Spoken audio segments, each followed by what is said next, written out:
So today, guys, we're going to be watching some Meister animated videos. I saw that there's something about it that's just so inspiring, connected, and very funny, but embarrassing. So today we're going to watch Meister anime, as you can see. Now, let's see.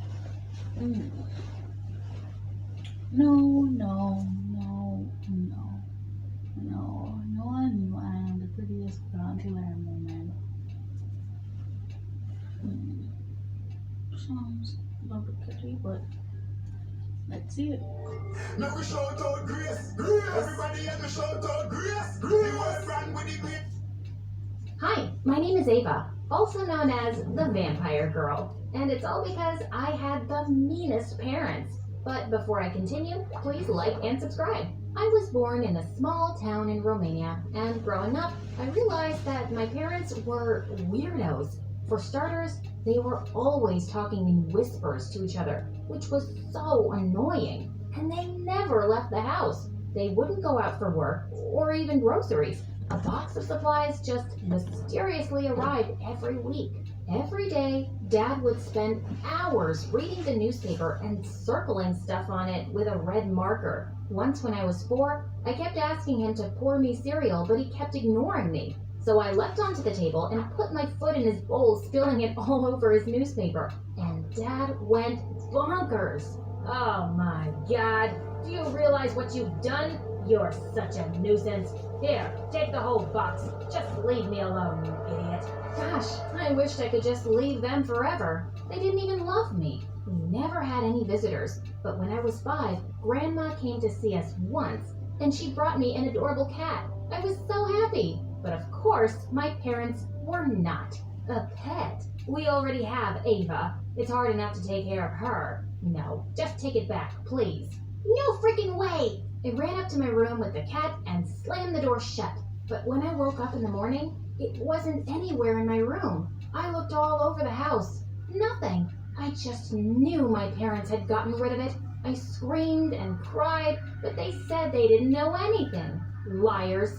Before they could stop me, I just ran out the front door. I was never going back. It was a really sunny day, and as I kept running, my skin suddenly started turning really red and itchy. I looked up at the scorching sun, and my whole body began to burn. Ah! I let out one huge scream and fainted. When I woke up, I was in my bed.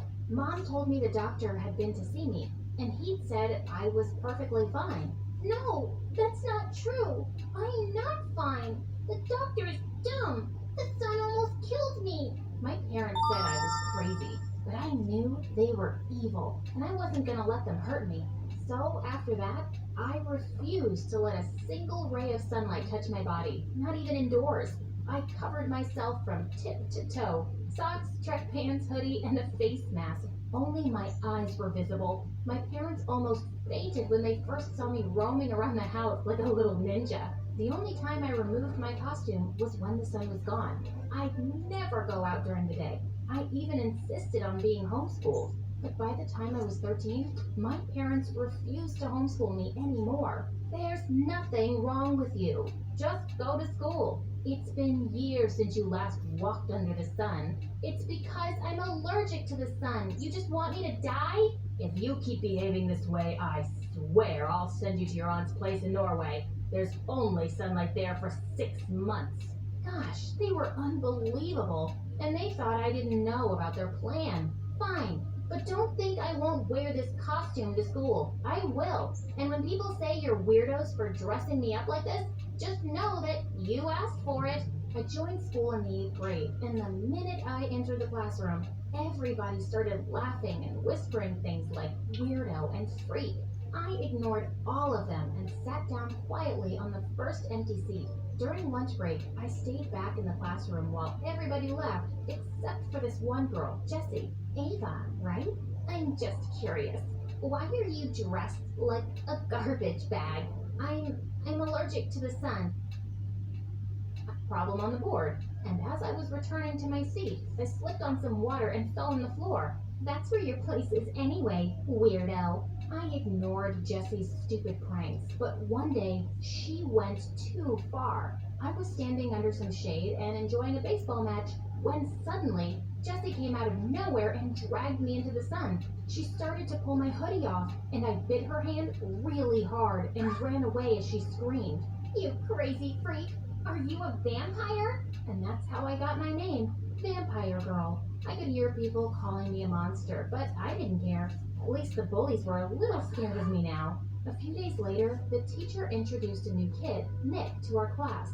His clothes were old and ragged, and I could see Jessie and her minions already laughing at him. They found their new target. I joined him in the cafeteria at lunch that day, and we started talking. I found out that he was the new janitor's son. He was really sweet and never even said I was crazy when I told him about my condition. I was so happy to have made a friend. But one day, as I was walking down the hallway, I found Jessie and her friend surrounding Nick. She spilled juice on the floor and said, "Oops. You can clean this up, Nick. I mean, you'll grow up to be a janitor like your dad, right? Come on, just sit down and wipe it with your butt. Hey, jerk, have you forgotten the last time I bit you? Stay away from Nick, or this time I'll do some serious damage." Jessie rolled her eyes at me, but when I leapt forward, she actually screamed and went running. Nick thanked me, and I always made sure to stick close to him after that. But then one day, Nick and I had just entered the classroom after recess when Jessie started screaming like crazy. "OMG! My brand new iPhone! It's gone! Someone stole it!" And then she pounced at Nick and grabbed him by his shirt. You must have done it, you beggar, you thief. Where is it? Hey, knock it off, you witch. You have no proof." "Oh, I'll get the proof, girl." She snatched his bag and started throwing out all his things. I grabbed her hair and she turned around and attacked me. We got into a huge fight, and just then, the principal walked in. Jessie kept screaming that Nick had stolen